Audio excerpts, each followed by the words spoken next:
Hello दोस्तों, मैं साई सुमित कुमार आप सबको स्वागत करता हूं अपने YouTube channel only study zone में। तो इसमें आज हम लोग बात करेंगे बहुत सारे दोस्तों के जो कमेंट आए थे उसके संबंध में।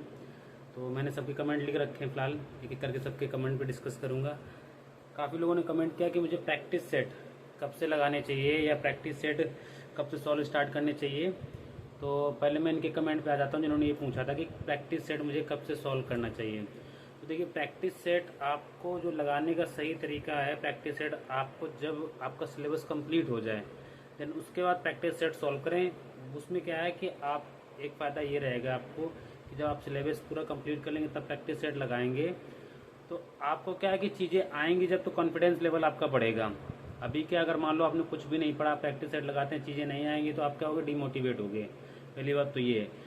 दूसरा क्या, जब सारा सिलेबस पढ़ लोगे देन उसके बाद प्रैक्टिस सेट लगाओगे, चीज़ें आपको आएंगी तो आपके अंदर एक पॉजिटिव वाइब्स आएंगे कि हाँ मतलब मैं चीज़ें कर ले जाऊँगा आराम से। तो प्रैक्टिस सेट जब आपको पूरा सिलेबस कंप्लीट हो जाए, या जैसे मान लो सपोज करो कि आपका अधिकतर सिलेबस कंप्लीट है, कोई एक दो सब्जेक्ट छूटे हुए हैं, तो आप प्रैक्टिस सेट लगा सकते हो। प्रैक्टिस सेट के साथ साथ जो सब्जेक्ट आपके छूटे हुए हैं उनके बारे में भी आपको पढ़ना है, मतलब उनके लिए डेली क्लासेस लेनी है या रेगुलर बेस में उसको पढ़ना है, जिस भी माध्यम से आप पढ़ रहे हैं उससे। ठीक है, तो पहला तो ये होगा प्रैक्टिस सेट कब लगाना है। सेकेंड, दूसरा, बहुत सारे लोगों ने ये पूछा है मुझसे सवाल कि सर ये प्रैक्टिस सेट तो मैं काफ़ी टाइम से लगा रहा हूँ बट मेरे मार्क्स नहीं बढ़ रहे हैं, ऐसा क्यों।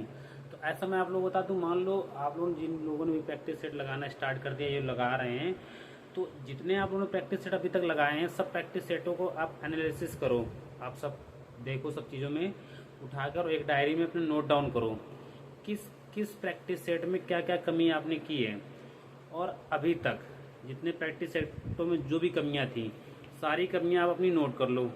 सारी कमियां नोट करने के बाद क्या करो कि ये देखो कि कौन कौन से टॉपिक मुझे पर्टिकुलर दिक्कत कर रहे हैं। अगर आपको जो पर्टिकुलर टॉपिक दिक्कत कर रहे हैं, सपोज करो मैथ में कोई पर्टिकुलर टॉपिक दिक्कत कर रहा है, या रीजनिंग में कोई टॉपिक दिक्कत कर रहा है, या जीएस के पोर्शन में कोई टॉपिक दिक्कत कर रहा है, जो भी दिक्कतें वो आ रही हूँ उनको सबको नोट डाउन करो।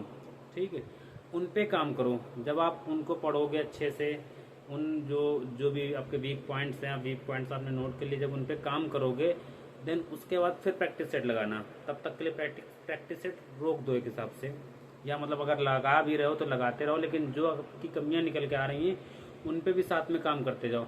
नंबर आपके प्रैक्टिस सेट लगाने से तभी बढ़ते हैं कि जब प्रैक्टिस सेट में आपकी जो कमियां आ रही हैं उनमें आप सुधार करो, तब बढ़ते हैं। अगर कोई टॉपिक दिक्कत कर रहा है उस टॉपिक को अच्छे से पढ़ो, और जो भी प्रैक्टिस सेट में टॉपिकों ने दिक्कत की सबको अच्छे से पढ़ो। जब अगला तुम कोई प्रैक्टिस सेट लगाओगे तो देखोगे थोड़ा बहुत इंप्रूवमेंट होगा, ऐसे धीरे धीरे इंप्रूवमेंट होगा आपका। तो